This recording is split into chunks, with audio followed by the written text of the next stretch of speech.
बघ की नाही. आता हे बघा इकडे असं माहीत आपल्या अनुकूल परिस्थितीमध्ये जनक अमिबा आहे. केंद्रकाचं सूत्री विभाजनाने विभाजन करतो. नंतर त्याचं असं 2 केंद्रकामध्ये रूपांतर होतं.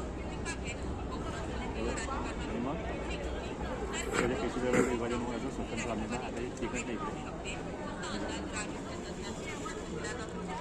असतो, ओलसर असतात, तेव्हा त्याच्यावर 1-2 दिवसांनी बुरशी तयार होते. बुरशी म्हणजे म्युकर तयार होतात. त्या म्युकरचं प्रजनन कसं होतं?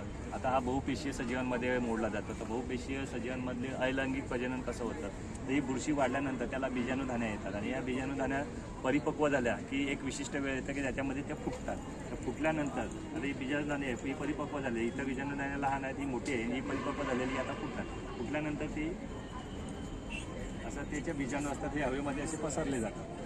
आणि हे हवेमध्ये पसरलेले बीजाणू ओलसर उबदार जागेवर पडले की त्याच्यापासून परत हे म्युकरची निर्मिती होते किंवा त्याचं उत्पन्न हे होतं, तयार होतं, नवीन म्युकर तयार, नवीन म्युकर तयार, रिप्रोडक्शन होतं.